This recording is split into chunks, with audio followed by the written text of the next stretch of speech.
Une fois, j'avais présenté la carte de l'Europe à un enfant et puis on a le nom des différents pays et puis il y avait donc ces 3 pays que je présentais, donc je donnais les noms des pays et puis je lui dis: «Bah, tu vois, celui-là, il s'appelle France». Alors il répétait France, Italie, Italie et après je lui dis: «Estonie» et il voulait jamais répéter Estonie. Donc je réessaye, France, il répète, puis quand j'arrive à Estonie, il voulait jamais répéter Estonie. Alors je lui dis: «Bah, est-ce que tu veux bien répéter Estonie?» Et il me dit: «Non». Je lui dis: «Mais pourquoi tu ne veux pas répéter Estonie?» Il dit: «Parce que c'est pas Estonie, c'est Lituanie». Alors je lui dis: «Mais non, c'est pas ça, je suis sûr de moi». Il dit: «Non, non, non, non, c'est Lituanie». Alors bon, voilà, je laisse la marge, voilà. Je dis: «Bah écoute, il y a pas de problème, tu sais ce qu'on va faire? On va aller chercher un petit atlas et dedans, on aura la réponse». Alors moi, j'étais sûr de moi, donc on y va confiant, j'ouvre le petit atlas et qu'est-ce que je vois? Je vois qu'effectivement, c'était pas du tout l'Estonie, c'était vraiment Lituanie. C'était l'enfant qui avait raison et pas moi. Donc bah, j'étais un peu surpris, puis je me dis: «Bah, elle est où l'Estonie?» Enfin, j'étais avec mon livre en me disant: «Mais c'est pas possible ça, depuis le temps que j'apprends cette notion-là, enfin ce nom de pays».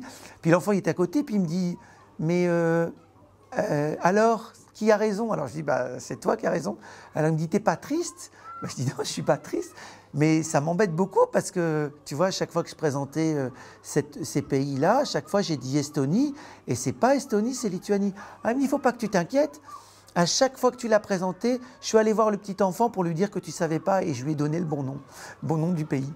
Et en fait, bah, sur le coup, j'avoue que j'étais estomaqué, j'arrivais pas à le croire, mais le lendemain, j'ai repris mon cahier de suivi parce qu'à chaque fois qu'on travaille avec un enfant, on note ce qu'on a fait, qu'est-ce qu'on peut lui présenter après, comment est-ce qu'on doit reprendre, etc. Je suis allé revoir les enfants et puis je leur ai demandé le nom et comment s'appelle ce pays. Et puis j'en avais qui me disaient: «Bah toi tu l'appelles Estonie», ou j'en ai qui n'osaient pas me le dire. Je leur disais: «Bah tu peux me dire le vrai nom?» Alors elle me disait: «C'est Lituanie». Enfin c'était incroyable, incroyable, c'était vraiment démesuré. Mais des exemples comme ça, j'en ai plusieurs quoi, où ils m'ont montré que le maître, c'était l'enfant, en fait.